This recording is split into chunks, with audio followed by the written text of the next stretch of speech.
We will have the conversations that few are prepared to have, and more importantly, conversations centered on rationality. Subscribe now to listen to Rational Voices with Sunil.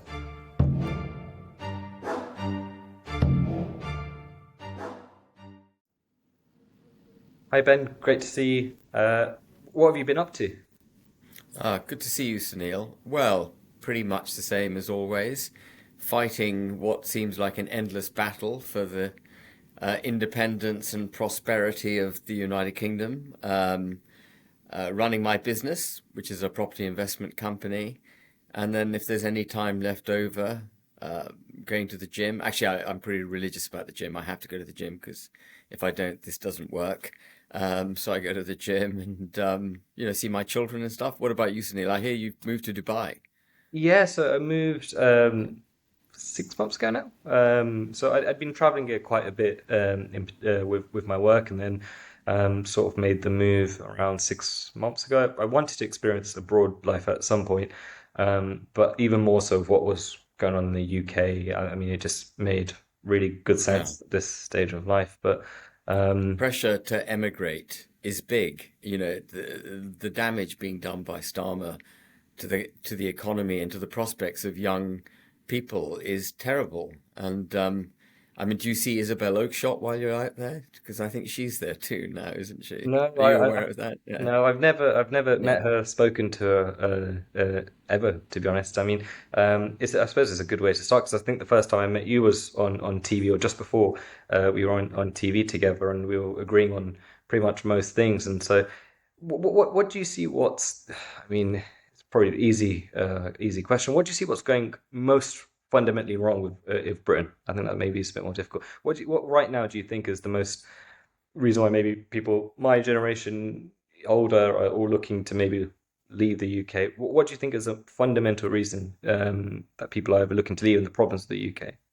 Yeah. So, I mean, I think ultimately the youth uh, leave when their aspirations cannot be in their own minds fulfilled in the United Kingdom. And I don't think it's something that's just afflicting the UK. I think it's a malaise that is afflicting most Western economies. And for the last 30 or 40 years, there's been a governance of Europe and a governance of the United Kingdom, which has basically not sought to champion national interests, frankly. It's a form of governance that has looked through the global prism at global prosperity and made that the center of its objectives. So that, we've done crazy things like the drive towards net zero, which is apparently for the globe, even though the United Kingdom only produces less than 1% of carbon emissions.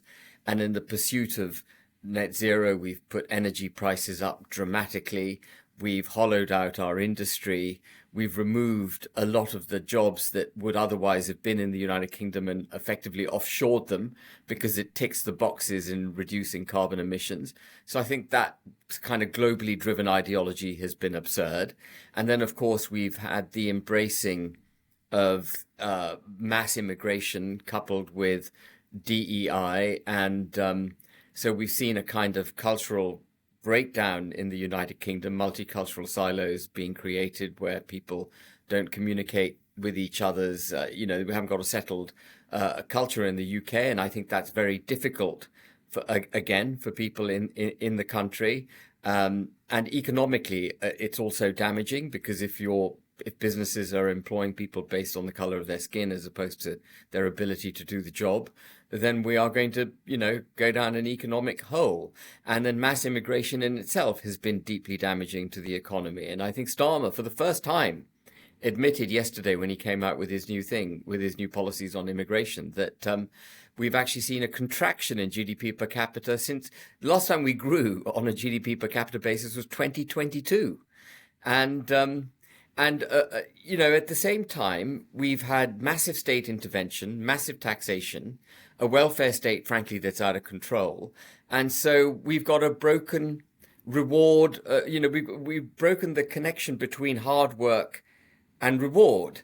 And I was stunned this morning, by the way, Sunil. I've been following figures on universal credit ever since lockdowns ended because I wanted to see what impact. I've been monitoring it to see what impact lockdowns had. And frankly, universal credit claimants has just gone up and up and up. So when we unlocked after lockdowns, I think it was just over 5 million, 5.5 million or something. Then it went to 6, and that was a couple of years ago, and it was a shock to me. Then last year, when I checked the figures in October, it was about 7 million. And this morning I checked it again because I was going on talk radio and I just wanted to have the figures to hand. 7.7 million people now in the UK on Wow. universal credit. 3.4 million people not even looking for a job. So what we've done is take people out of the workplace, replace them with cheap, unskilled immigration, often with their dependents coming to the country as well, creating all the burdens on our public services, etc., and taken gainful employment away from Brits effectively and put them on welfare. And it's been, of course, that's a double whammy for the state because the state loses the tax revenue that it would have got from these people when they were working, and now it has to be paying out on them. And so it's no surprise that this form of governance that we've had with high energy prices, drive towards net zero, mass immigration, unskilled labor, GDP per capita going down, government debt going up, and taxation then having to follow because they're trying to balance the books. It's no surprise that we see people like yourself leaving the country because you just look around you and go, well, it ain't working. And you will, of course, people who emigrate will be exacerbating the issue because the good people will emigrate. Bright people, we'll have a classic brain drain like we had in the 1970s. And so what we've got to do is recognize that the form of governance that we've been practicing over the last 30, 40 years doesn't work, and that we have to have the courage to change direction dramatically. And so we've got to cut back. We've got to have some painful medicine. We've got to cut back on welfare. We've got to cut back on benefits. We have to use the savings we make there to reduce taxation on small and medium-sized businesses, on the working class, so that people get back into gainful employment. We've got to bring the shutters down on immigration. Now, that may result in some inflation, short-term inflation, in terms of wages, etc. But it's an inflation that we have to get to grips with, because in the absence of doing it, we're simply not going to have enough housing, enough infrastructure, enough schools, the ability to provide healthcare and so on in the United Kingdom. So we need a dramatic change in the way that we're governed effectively. And we've got to do the opposite of what we've been doing for the last 30 or 40 years. When you heard Sakir Starmer's speech, what was your feeling towards it? Because I've seen you talk for a very long time in terms of the economic impact of immigration, but it seems like that's been really missed. Often the talk on immigration is cultural, or it's on the social side of things. It's very rarely on economic. You're one of the rare people who have said it for a long time, the economic impact. Were you happy to hear Sakir Starmer talk about the economy and the impacts of immigration in a negative way? Because it hasn't really been done that much by either No. Tories or Labour. I mean, what I find extraordinary about him is that he, on the one hand, he recognized that GDP per capita was reducing as a result of immigration. Productivity has been awful in the United Kingdom for decades now. And yet he didn't join the dots and realize he's got to reduce taxes on the working class and businesses, and that similarly he's got to reduce welfare and benefits. The net pay of people has to go up, and the net benefits you get from the state has to go down. And when there's a gap between benefits and what you get if you have gainful employment, then people will be encouraged to work. We're all rational organisms. If someone said to me, Ben, you can get £23,000 a year net in your pocket by working in the NHS, working your socks off, perhaps as a social care worker, which is about the average wage, by the way, of a social care. You can work all hours of the day and you get 23,000 quid a year, or you can play the benefits game, maximize what you get on it. You get £23,000 a year. I sit at home watching Netflix, taking benefits. It's a rational response, isn't it?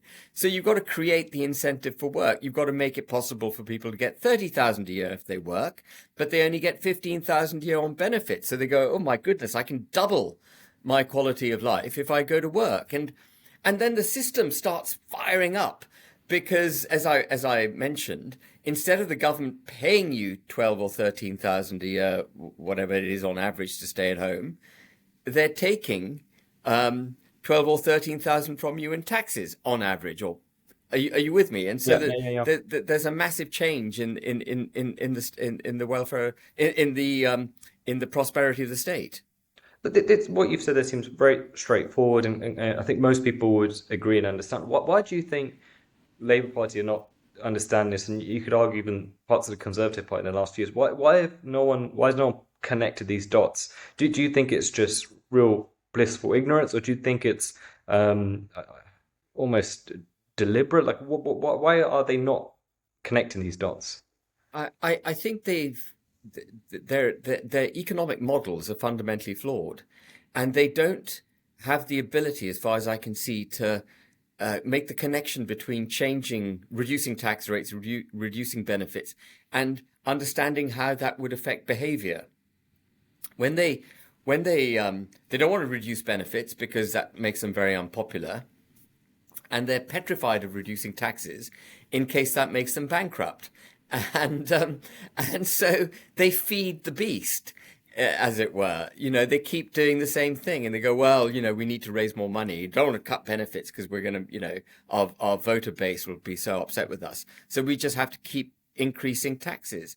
And we've seen now the dramatic adverse impact of national insurance, employers' national insurance having been raised by Rachel Reeves in the last budget in October. We're seeing that now coming through. And we saw this morning unemployment figures in the UK were up to 1.7 million, I think, roughly. They were around 1.5 million a couple of years ago. That's part of the 7.7 million people who are on universal credit. And I mean, the interesting thing about unemployment numbers is, as I'm sure you know, is that it only measures those who are looking for a job. So in a sense, these are good people. They're seeking employment. But there's another 3.4 million, a class of people who are not even looking for a job. And that class of individual didn't exist pre-lockdown. The number of people on universal credit in 2019 was 3 million. It's now 7.7 million. And that's a bigger hit to the economy than even the national debt as a proportion of GDP or the tax rate, the tax take as a proportion of GDP. If Britain isn't working, Britain will go bust. And I mean, I'll digress for a second, but I hope you don't mind if I do this. But, the trade deal that the United Kingdom just did with India, I can't make any case for that trade deal. Now, I understand the principle of global free trade is that countries that can produce an item of to a high quality cost effectively, it's sensible for the United Kingdom to buy it from them and to sell to that other country what we make cost effectively and to a high quality in the United Kingdom. But the policies that we've got in the UK with high taxation, very highly regulated, massive cost of energy because of net zero means that we are uncompetitive in everything. And so when you do a trade deal with a country like India, which has low wages, low regulations, is using fossil fuels, to its heart's content, it is going to outcompete the UK in every single field. So all we've done through that trade deal is actually make our position even worse because there'll be more offshoring of jobs to India. And, good for India, but not good for the United Kingdom. I agree. I don't see how that trade deal has any benefit for the United Kingdom. It's great for India, but I don't see how any part of that. Do you Yeah. think that's also part of you're a successful business person. Do you think that's also part of the reason with this Labour cabinet there is a lack of business expertise in terms of whether it's just negotiations? And I'll be really keen to actually going a bit off topic here, but to hear about your experience in politics in terms of we're seeing right now in the current Labour cabinet, there is no one with any business experience. You could argue even in the previous Conservative cabinet, there's very few people with built their own businesses and been successful. Is there just generally right now in the mainstream parties a lack of people who have achieved, who have had significant careers, achieved something, and actually know how to negotiate and how to compete and have bold ideas? Is that a problem you've seen in the last 10, 15 years? Yeah, so when I was outside politics, I used to look at the political class and think they must know what they're doing because They're in very senior positions running the country. And what I've learned as a result of my interaction with politicians is that, and I think it's a function of two things. The party system requires adherence to a set of principles and policies and so on, which dumbs down the ability for individuals to think freely. And I think our membership of the European Union has also dumbed down the quality of our parliamentarians dramatically, because instead of having to actually make policies, make new laws just for the United Kingdom, and then be held responsible for them because that's what you've done, we became, over 40 years, our parliamentarians became just mouthpieces for EU regulations. And we've become a bunch of numpties, frankly, in Parliament. And the business secretary, Jonathan Reynolds, claims to have been a solicitor. He wasn't even a solicitor. He was a trainee solicitor or something, which is absolutely pathetic. And I know he's a third-rate individual, because I had a debate with him about the Good Friday Agreement on LBC a couple of years ago, in which he was trying to tell me that the Good Friday Agreement prohibits a border on the island of Ireland. And the Good Friday Agreement, the whole point about the Good Friday Agreement was the Republic of, or one of the major points was the Republic of Ireland recognising the legitimacy of Northern Ireland. In other words, recognising the border. And there he was as a minister of, he was in the shadow. He was in the shadow cabinet then, telling me that I didn't understand the Good Friday Agreement. He hadn't read it. He didn't understand the principles behind it, even though it was his party that had put it in place. And now he's the business secretary. I mean, he hasn't got a clue. The guy shouldn't be anywhere near office.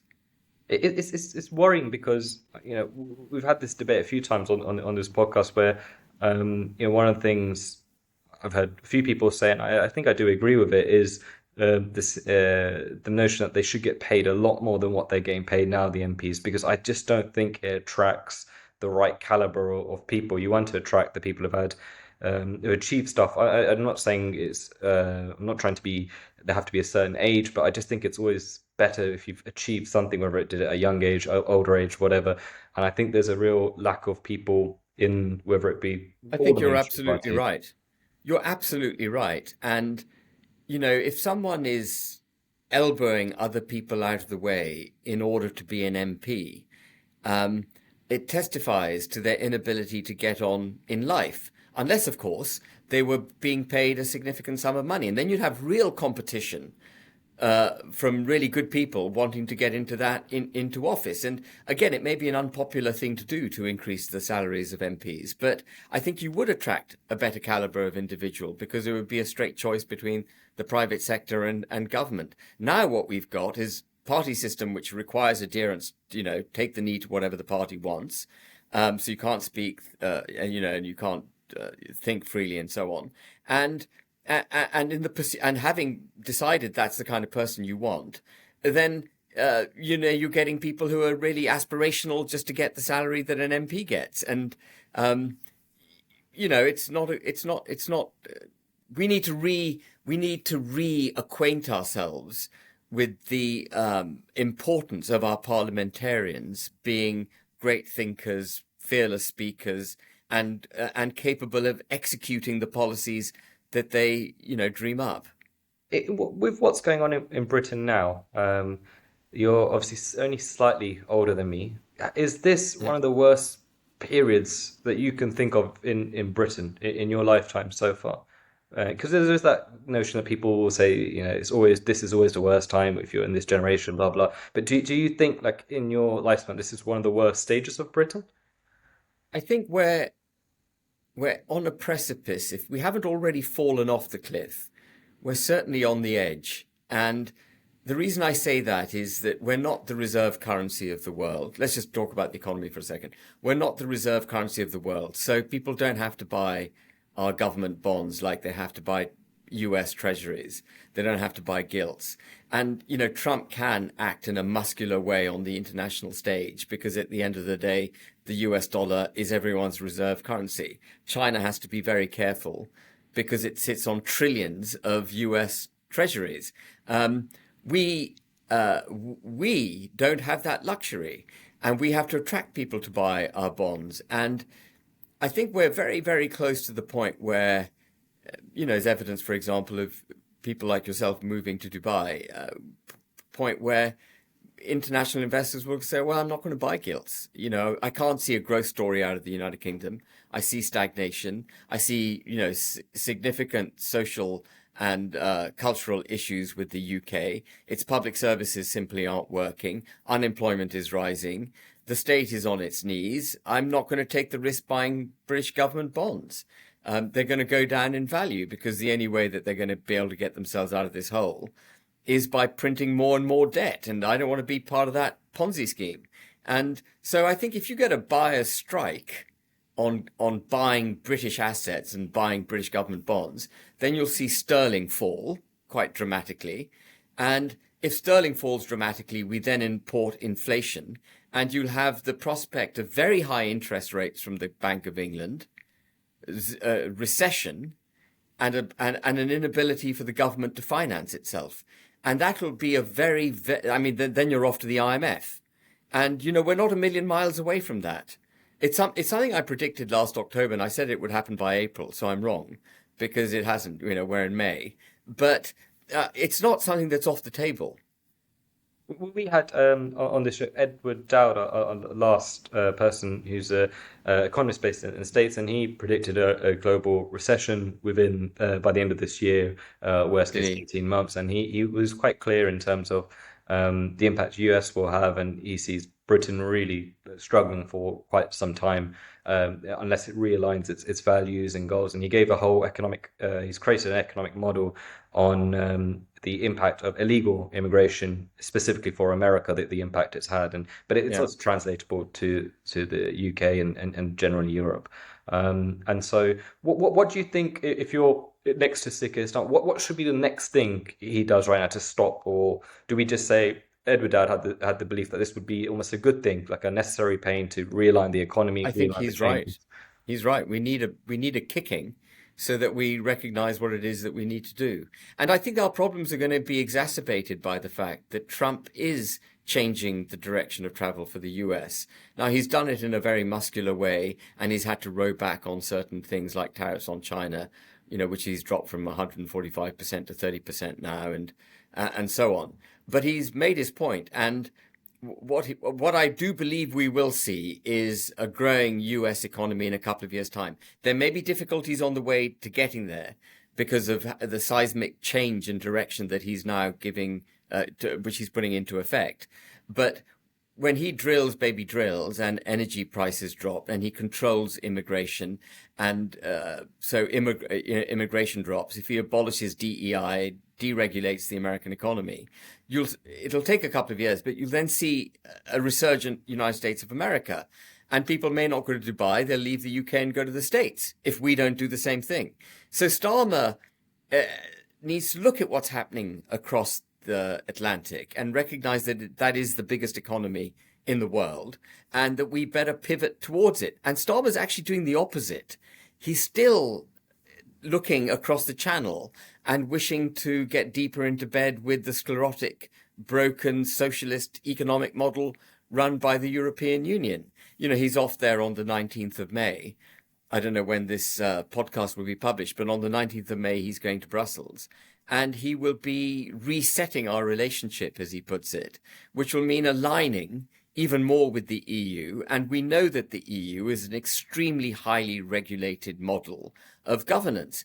And what we need to do is deregulate. We've got to get rid of all the friction for business, liberate business, reduce taxes, reduce our energy costs by ditching net zero. I mean, it's so easy, by the way, Sunil. There's so many things we could do to rocket propel the British economy.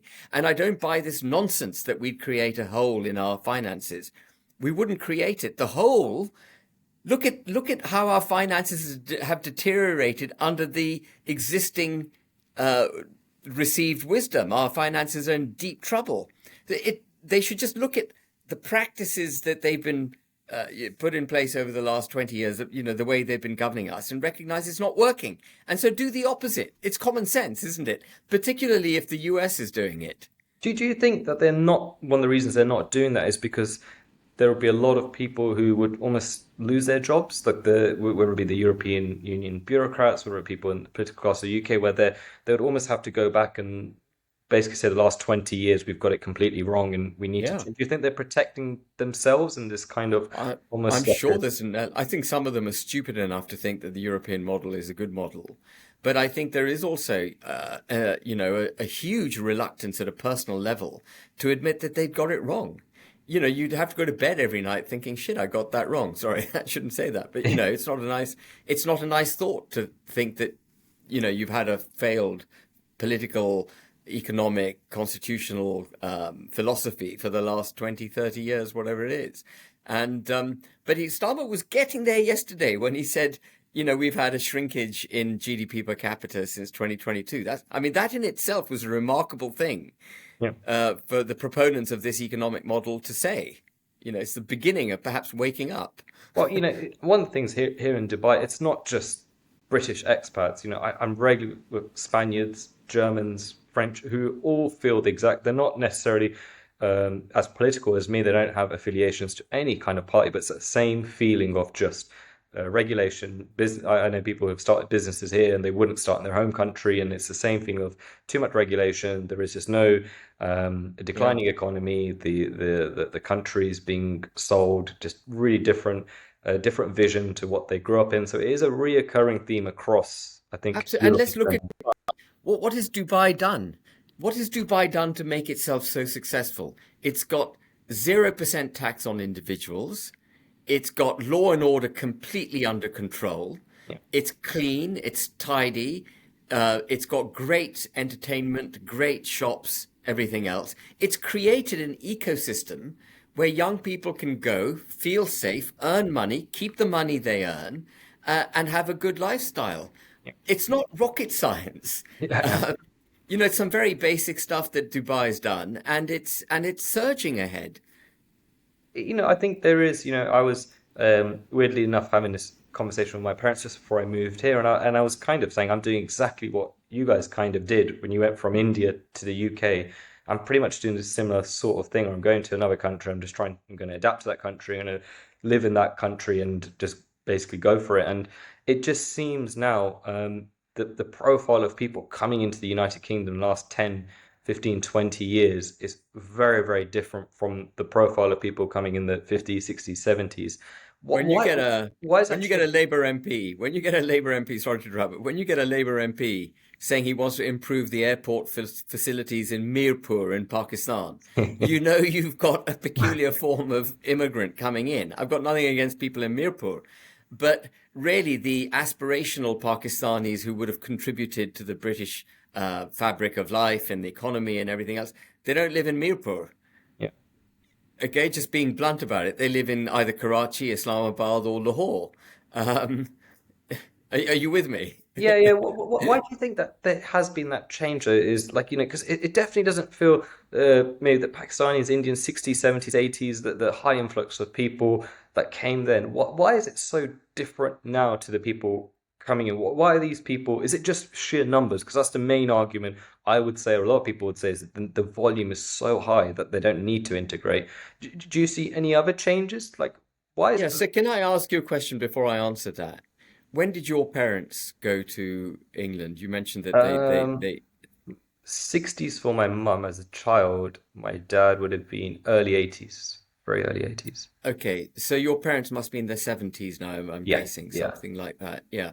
So I'm guessing that, and put me right if I'm wrong, but I'm guessing that your parents had a very positive view of the United Kingdom when they Ex went to the UK, that it was an aspirational move, that actually they had great connections with the UK culturally because of the British Empire, and they were born in the aftermath, the sort of they still had the tailwinds of British imperialism Yep, going through India at the time, and there was a great affinity and love of the United Kingdom, 100%. and and uh, your parents, in my view, were the perfect people to emigrate from India and to come into the United Kingdom in terms of immigration because they had all that desire, and the UK could offer them something. And I'm talking to your most wonderfully mannered young man, and they've brought up a very a terrific son. And but in the pursuit, I think, of this belief that all of mankind is equal, and that and I think the roots of this lie in the Human Rights Act 1998, where we basically codified a recognition of all human rights and set aside what it means to be a British citizen. We've just thrown open the floodgates for immigration and had no regard whatsoever for the kind of people we were taking in, on the basis that all humanity is basically good, and they can all come in. And this is one of the crazy things about the way we've been governing Western civilization, setting aside nation states, setting aside citizenry and nation state, and welcoming, having this massive experiment that no countries have ever had before.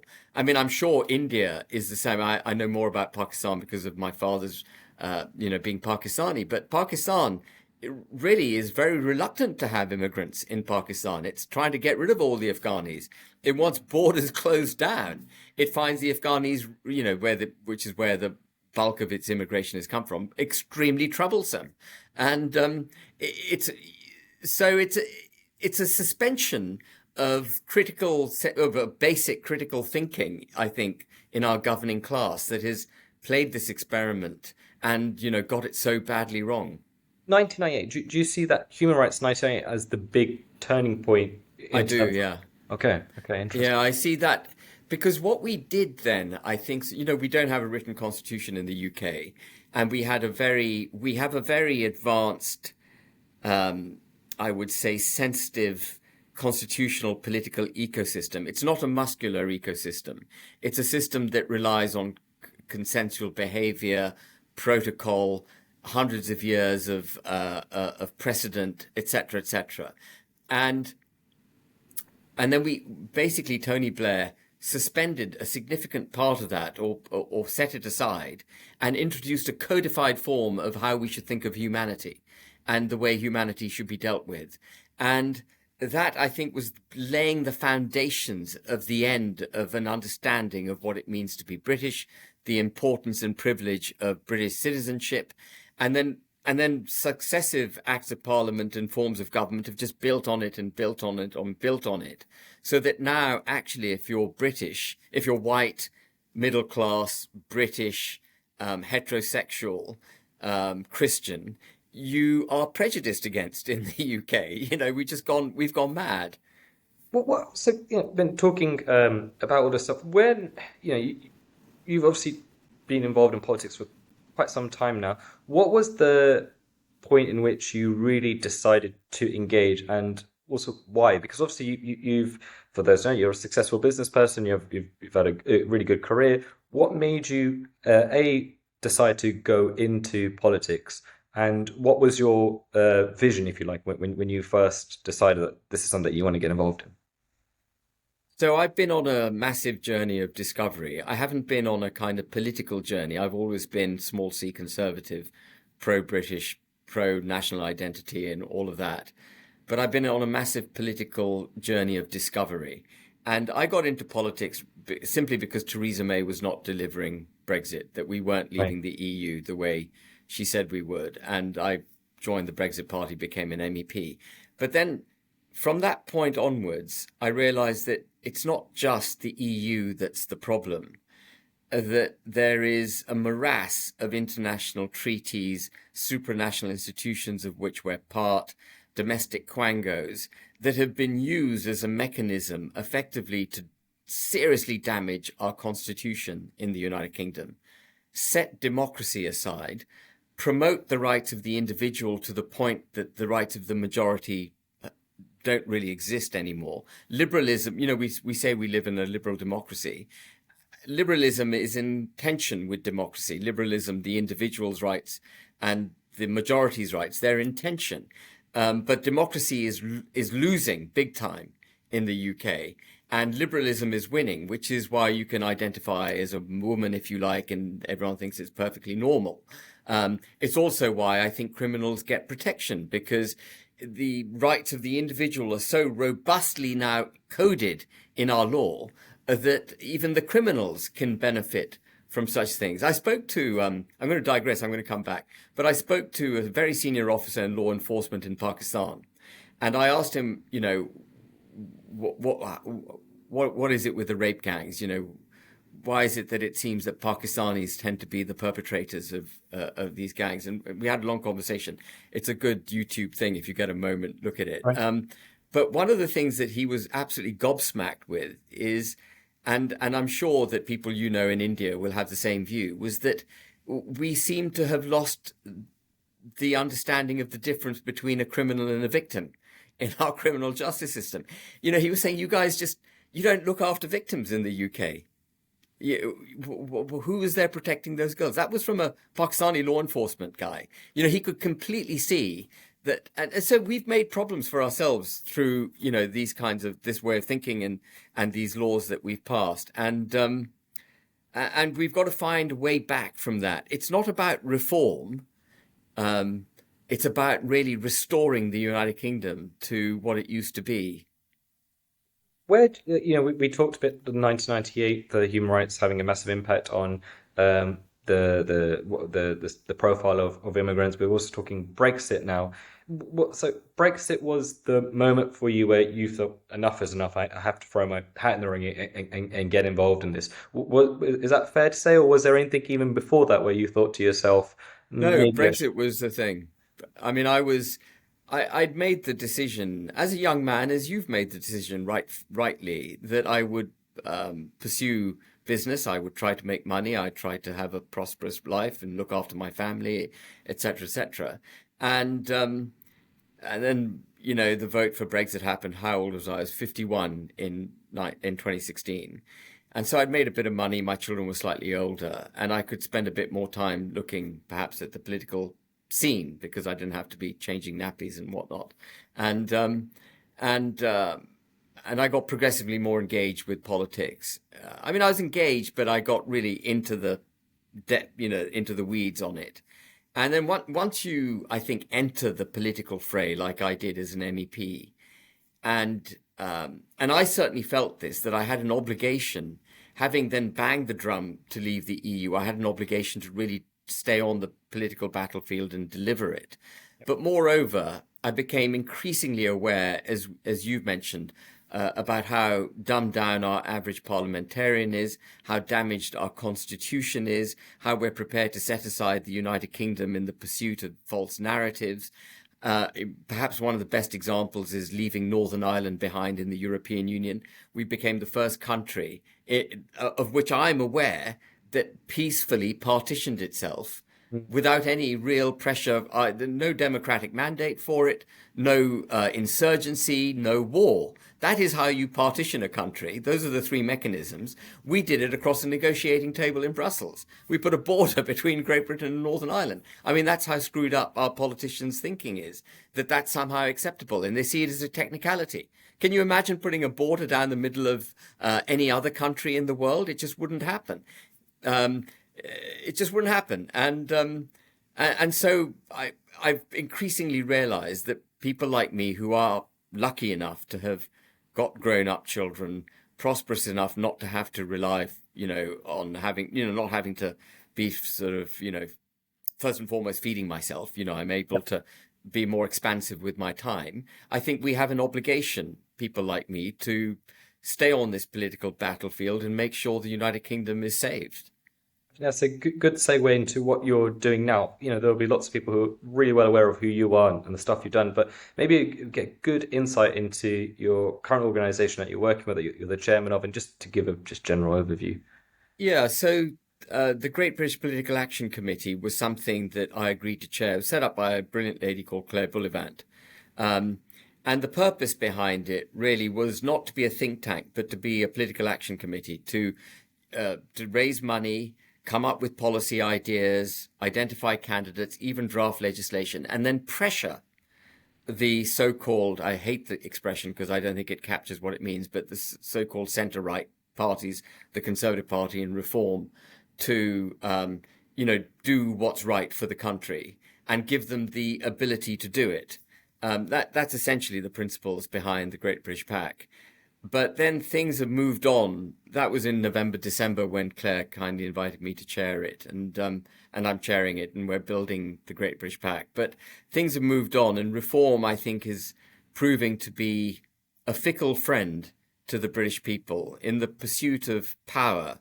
Nigel Farage is pivoting away from the pro-British agenda that he needs to be on, I think, to save this country. He's pivoting towards joining this liberal global order. And, you can see that in his candidate selection and his choice of words and some of the things he talks about in terms of immigration, etc.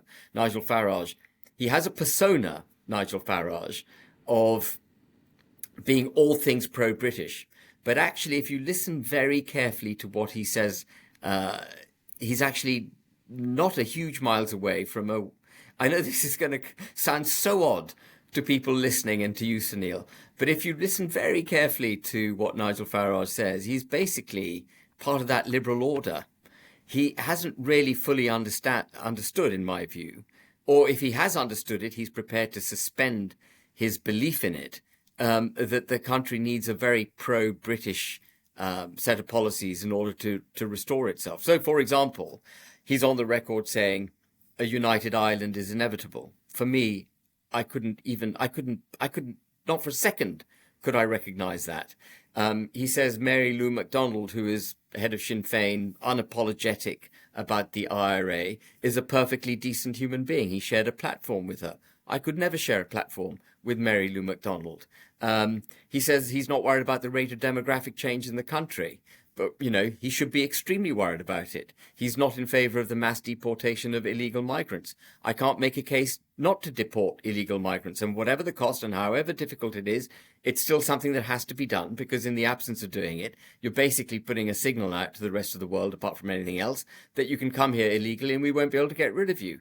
And he said many other things, which, like he would consider Shamima Begum coming back to the UK. What? I mean, what? You would consider Shamima Begum coming back to the UK? I wouldn't go near there. Absolutely no way.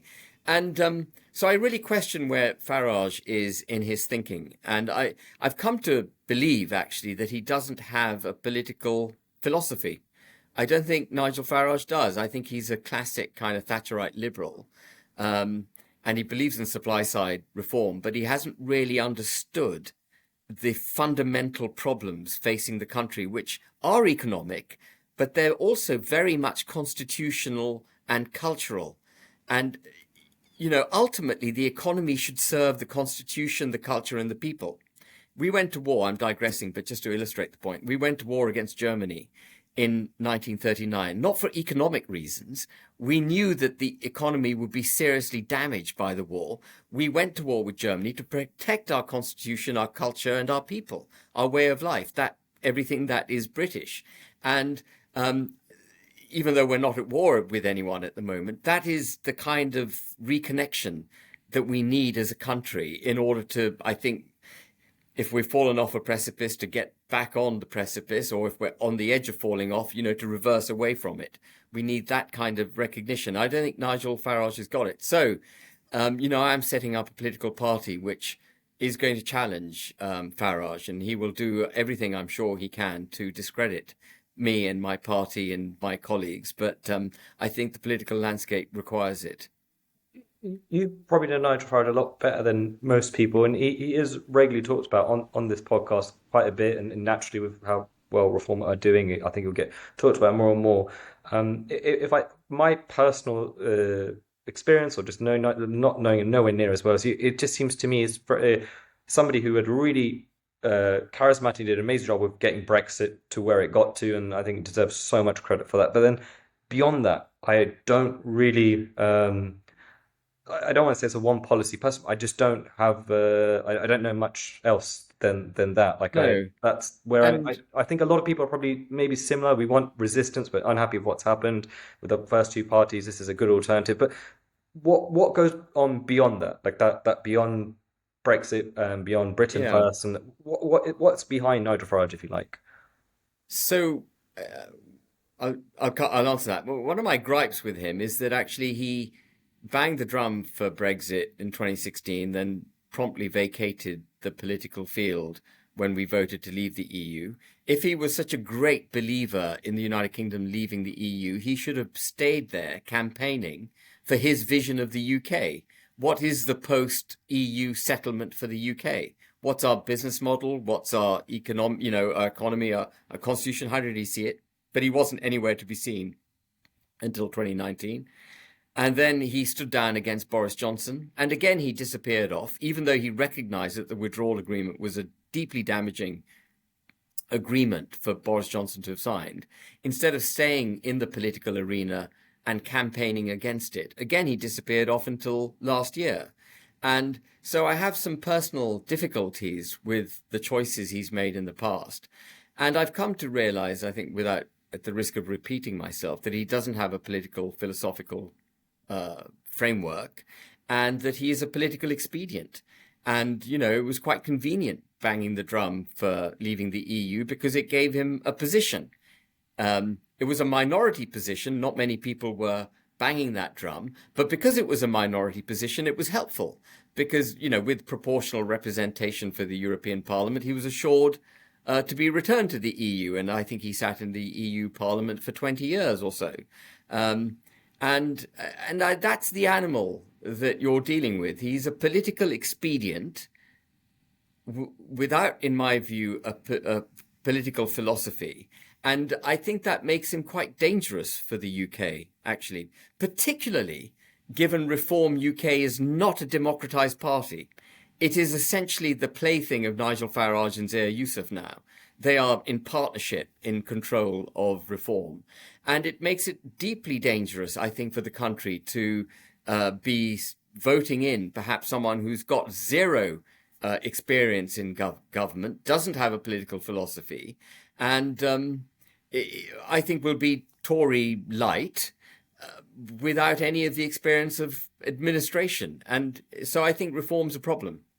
Do you think, I don't know how many people I've heard say this, a lot of it without actual much credibility, but just a feeling, if you like. So it's hard to take it too seriously. But I've had so many people from Reform or people around Reform telling me that they don't expect Nigel Farage to necessarily be the leader come the next general election. They expect it to be somebody else. And even to be fair, he has said that he would like somebody else at some point to take on his role. Do you envisage that happening? Well, I think that reinforces what I've just been saying, that he's a kind of political expedient. If he's leader of the party and he's making the case for reform, and does he recognize that the UK is in deep trouble? If he does, why is he prepared to step back as leader? I find it very odd that he said if someone better looking and younger than me turns up, by which I think he was speaking in a light-hearted way. Someone more capable, I suspect, is what he had in his mind. But if you're not capable, then if you don't see yourself as the one who should be prime minister, step aside now. Get the guy in now. What are you doing? What I don't want, what I think would be deeply damaging for those of us on our side of the debate and the electorate, the movement that's been galvanized by reform, is if they are let down yet again. They were let down after the referendum in 2016. Boris Johnson let them down dramatically.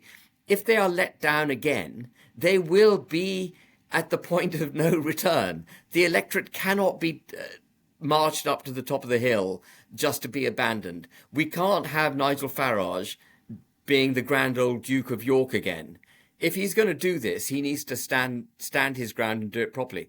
And that's one of the reasons I want to start this new party, because I'm going to make sure that either we remove his support and we gain the support that he's currently got, or in order to maintain his own support, he's got to do what's right. Would your party, just want to get a better understanding of your party, I'm sure, would your party, for example, be pressuring, let's say, the Tories and Reform, not saying necessarily to change leadership, but to essentially say, these profile of candidates aren't very good, or you should be highlighting No. these. What's the general, what would you be looking to do to Reform and Conservatives? So the Great British Political Action Committee had the job of, helping the parties to get ready for office. But the new political party that I'm setting up will just take on the Conservative Party and take on Reform. Right. We're just going to compete head on with them. You'll have candidates, let's say, Yeah. in elections. Oh, wow. Okay. Yeah. And with an aim to win seats. And hopefully we can make an impact. And the only way, once we've made an impact, the only way that they can neuter us, which I'm sure they'll wish to do, is by either adopting our narrative or losing. So that's great. What's been the reaction since you've started this party? What's been the feeling around? I I've been, it's all anecdotal because we've done no polling, obviously, but I've been inundated with messages and texts of support. People from Reform, people who are even elected councillors of Reform, saying that they're going to join my new party once it's up and running. Obviously, the proof of the pudding will be in the eating, and we'll find out in due course whether they join. But there are also thousands of people, Sunil, who've been set aside by Reform, who are looking for a home because in the pursuit of his political agenda, Farage has set aside many good people, people whom I know very well because I campaigned with them when I was deputy leader of Reform. So, watch this space, basically. Are you doing much work with the Conservative Party, and what do you think the future of the Conservative Party is? Because you've been a part of the party. I have when I was in the UK. So there's a lot of people who would have a lot of history towards that party, and a lot of people who now feel a lot of anger. Do you see any way of them turning this around at any point? Well, they don't seem to be trying to turn it around. I know Kemi has said some things, frankly, that are stronger than Farage. She has said she's concerned about the rate of demographic change. She has said that she would deport everyone in the United Kingdom that's illegal. But she's still saying she's not going to make policies. She's not going to give us a policy platform. She's going to think everything through. She hasn't got time to think things through. She needs to know what needs to be done. And she's not staking her ground. If Kemi Badenoch doesn't stake her ground, the British electorate won't know what she stands for. She's got to stake her ground, and then she's got to use that stake as the foundation to mount a fantastic campaign. I mean, for example, why hasn't she taken on Rupert Lowe into her party? Very good point. Farage was, in my mind, incredibly stupid to lose Rupert Lowe. Yeah. He was also stupid losing me, but he was incredibly stupid to lose Rupert Lowe. Badenoch should have picked Lowe up straight away. Should have put a protective blanket round him, welcomed him into the Conservative Party, and that would have set the trend. It would have shown the electorate, oh my goodness, look at that. Look at the Tories are back. Are you with me? Definitely. But he's sitting out there on his own. So I think a new political force is needed. I think that's a big frustration with the Conservatives. There's the lack of policy, but there's a lack of visibility. I see a lot more of Robert Jenrick than I do of her, and I hear a lot more from him than her. And there is a real lack of just visibility. Obviously, I'm not in the UK, so it's hard for me to judge. You may be a bit more better at judging this, but for me, just I hear very few things from her and what she's doing, or whereas Absolutely. I don't know if that's a strategy. I think one of the arguments her team might make is that she's leader of the opposition, so she has lots of formal duties she needs to discharge. She's got to prepare for Prime Minister's questions on Wednesday, for example. All of this takes her time, so she can't be on the airwaves non-stop. But she needs to be on the airwaves non-stop. She needs to be doing podcasts like this. She needs to be on GB News as much as possible. And I'm sure they would love to have her. Yeah. I'm sure GB News would have her on all the time if she wanted to be on. But perhaps not all the time. They've got Ofcom to think about, but you know what I mean. They'd have her on a lot. And she should use those platforms, Talk TV, GB News, podcasts with yourself, Dan Wootton, others, and make her case. Drive it out there. But where is Kemi Badenoch? She needs to get on the front foot. And the thing is, I don't necessarily buy the formal engagement stuff now because of the way podcasts and the way we've got 24/7 media. She could do this herself. She could easily be doing her own videos. There's no, you have to be at 6 o'clock prime time. You can do this whenever you want. She could do this in a room, Absolutely. In a living room, wherever. So I don't necessarily buy the lack of time issue. I think it's easier now than ever, and I just see a lack of energy. A lack of energy. I don't know what they're doing. I don't know what they're doing. And the more she did, the more she'd be invited onto programs. Yeah. I know from the fact that I very rarely say no to anything. And it's because the minute you start saying no to an interview, you're basically turning down an opportunity to connect with people. But the more interviews I do, the more I get invited on because people have seen something I've done. Then they want to come and question me about what it was that I said or to try and rubbish me or whatever it is. But I get challenged and then I get more exposure. And that's what the Conservative Party needs to be doing. I mean, I think people probably see more of me than they see of Kemi Badenoch. You know? Well, you have a YouTube channel, you're updating what's going on, you're putting your perspective out there and what you're doing. It just, she went on BBC, and even though it's negative environment and a hostile environment, I thought it was amazing because even in that platform, I think she did reasonably well against the presenter and talking down Yeah. adolescents to a Netflix series, and it was good viewing. I think the people would have She lot. should do much more of that. I completely agree. She should do more of that. Look, I mean, the one thing I would love, Sunil, is not to have to be in the political arena. I can declare that right now, absolutely unequivocally. I do not want to be in the political arena. If Farage would do the right thing by reform, and or Kemi would do the right thing by the Conservative Party, and they got their act together, great. We can all just go off and go back to our businesses and our families and enjoy life. But they're not doing it. What should reform do? Let's say what are the, if you like, your gripes for reform right now, in terms of even we don't have to go down to personal stuff, but just generally reform. What should they be doing now? They've had a brilliant result Yeah. a week or so ago. They're on the rise. Lots of people are looking at them, interested. What should they now go and do?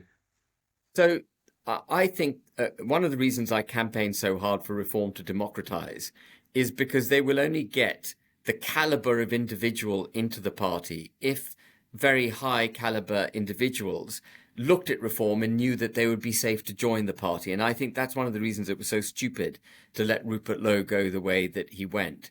Because people now looking at reform think, okay, it's a Zia Youssef. I'm talking about people like Suella Braverman, for example, and others. She may yet join reform, but very high caliber politicians will be looking at reform thinking, well, it's a joint venture between Nigel Farage and Zia Youssef. If I become too good, if I say stuff with which they disagree, I could be out on my ear. So it's a very, very dangerous party to join, particularly if you are a capable person. And that's the problem when you don't have a proper constitution to a political party, because you end up with the kind of people that you and I were talking about at the outset of this program. The party system has dumbed down the output, and reform won't get good caliber people if it doesn't have a proper constitution which people can look at and say, well, okay, I'm going to be safe in reform. It believes in what I believe in. It's going to stay the ground. It's not going to vacate, etc., etc., etc.